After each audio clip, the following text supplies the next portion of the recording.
Salut chers élèves. Maintenant, entamons donc une nouvelle notion dans le cadre du chapitre des études de fonction destiné pour les élèves de la classe de première. Cette nouvelle notion ici, c'est de savoir retrouver le tableau de variation d'une fonction homographique. Nous allons tout découvrir donc dans la résolution de cette activité que nous avons préparée pour vous. Nous avons dans notre activité une fonction homographique qui a été définie. Première question, déterminer son domaine. Deuxième question, étudier les variations de la fonction et dresser son tableau de variation. Voilà, pour le domaine de la fonction, tout le monde, nous savons que le domaine d'une telle fonction qui est une fonction homographique, son domaine n'est rien d'autre que R privé de moins 1, c'est-à-dire moins l'infini, moins 1 ouvert, union, moins 1 plus l'infini. Maintenant, on nous dit étudions les variations de la fonction et dresser son tableau de variation. Alors, il y a une petite ambiguïté qui existe généralement quand on vous demande d'étudier les variations d'une fonction. Très souvent, les gens se limitent soit à donner le sens de variation de la fonction, tandis que d'autres vont jusqu'à dresser le tableau de variation de la fonction. Alors, qu'est-ce qu'il faut faire? Quand on vous demande d'étudier les variations d'une fonction, on sous-entend que vous devez donner le sens de variation de la fonction et ensuite donner son tableau de variation. Et donc, pour trouver le sens de variation d'une fonction, vous devez chercher le domaine, la dérivée, le signe de la dérivée et le sens. Maintenant, pour ce qui est du tableau de variation, on a besoin d'ajouter au sens de variation le calcul des limites. Et donc, quand on vous demande d'étudier les variations, première chose que vous faites, vous calculez les limites. Ensuite, vous donnez la dérivée, signe de la dérivée, le sens de variation et vous dressez le tableau. Donc voilà ce qu'on va faire. On va calculer donc les limites aux bornes du domaine de notre fonction. Alors, la limite de f de x, quand x tend vers moins l'infini, est donc égale à la limite de 3x moins 5 sur x plus 1 quand x tend vers moins l'infini, qui est égal à la limite de 3x sur x quand x tend vers moins l'infini, qui n'est rien d'autre que 3. Il va de soi que la limite, quand x tend vers plus l'infini de f de x,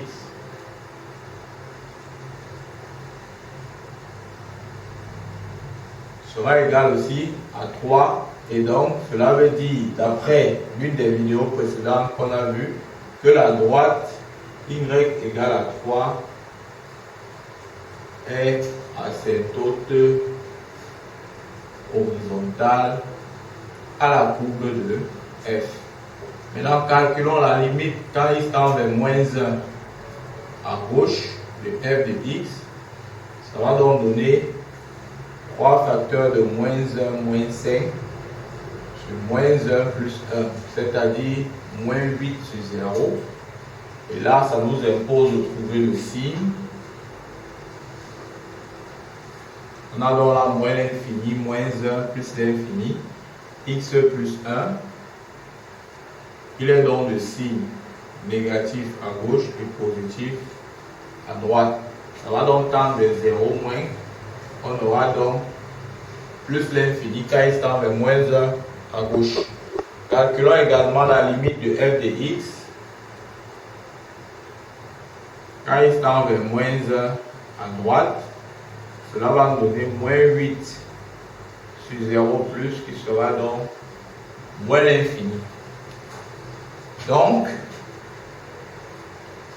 pour conclure, la droite x égale à moins 1 dans notre cas sera donc asymptote verticale à la courbe de f. Alors je sais, on n'a pas posé cette question de déduire les asymptotes, mais je le mets quand même histoire de m'habituer à chaque fois que quand j'obtiens telle donnée, ça me conduit aux asymptotes. Voilà, maintenant, quand j'ai trouvé les limites, je dois donc maintenant déterminer la dérivée de ma fonction.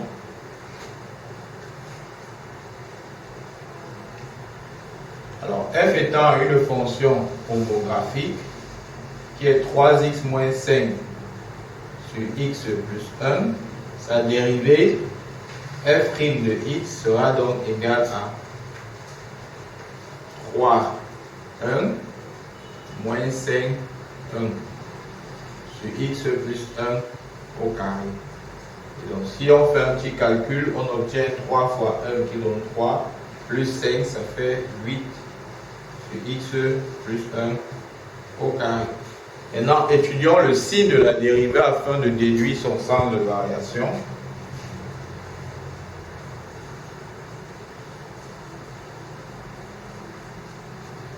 Alors, f' de x, reprenons son expression qui est 8 sur x plus 1 au carré. Alors, vous voyez donc f' de x est disposé sous la forme d'une fraction. Et donc, trouver le signe de la fraction revient à trouver le signe du numérateur et le signe du dénominateur. Par le signe d'une fraction ne dépend que du signe de son numérateur et de son dénominateur. Nous voyons donc ici le numérateur étant 8, 8 étant un nombre positif. On voit que le numérateur donc est positif. De même, le dénominateur est le carré d'un nombre. En fait, c'est le carré d'un nombre et on sait que le carré d'un nombre est toujours positif. Cela nous dit que le numérateur et le dénominateur sont donc positifs. Ainsi, comme le numérateur et le dénominateur sont positifs, le signe du quotient, ça sera donc le signe du numérateur qui est plus multiplié par le signe du dénominateur qui est plus. Cela veut dire que f' de x est donc positif, car 8 est positif et x plus 1 aussi est positif, quel que soit x appartenant à R privé de moins 1. Comme la dérivée est donc positive, on en déduit donc que f est strictement croissante.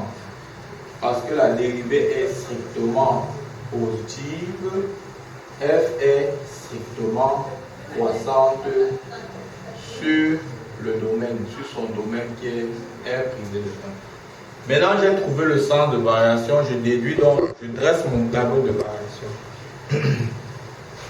Pour dresser le tableau de variation, première, c'est un tableau à 3 lignes. J'ai ma ligne de x, ma ligne de f' de x et enfin ma ligne de f de x. Afin de ne jamais rater le tableau de variation, première chose, sur la ligne de x, vous placez le domaine de définition de votre fonction qui est moins l'infini, moins 1, plus l'infini. Donc, vous mettez là, moins l'infini, plus l'infini, et il y a moins 1. La fonction n'étant pas définie en moins 1, vous voyez bien, on a fait d'exclure moins 1 sur le domaine de votre fonction. Vous matérialisez ça ici sur le tableau de variation par 2 barres. Maintenant, au niveau de la ligne de f' de x, vous mettez son signe. On a vu que la fonction f' de x était positive, entièrement positive. On met donc plus et plus. Et quand la fonction est positive, quand la dérivée d'une fonction est positive sur un intervalle, la fonction elle-même croît sur cet intervalle. Donc, voilà le sens de variation qui a été posé. Maintenant, au niveau des bornes du domaine, on va placer les limites. En moins l'infini, la limite nous a donné quoi? On vient loin ici, on regarde. La limite de f de x quand il tend vers moins l'infini nous a donné 3. Je viens là, je mets 3. En moins 1 à gauche, en moins 1 à gauche, on nous a donné plus l'infini. Donc je mets ici plus l'infini. En moins 1 à droite, moins l'infini. Et en plus l'infini, c'est 3. Voilà. Moins 1 à droite, moins l'infini. En plus l'infini, ça nous a donné 3. Voilà donc, chers élèves, le tableau de variation de la fonction homographique expliqué du début jusqu'à la fin. Vous pouvez appliquer ce principe, ce raisonnement sur tout type de fonction homographique devant vous que vous avez à traiter.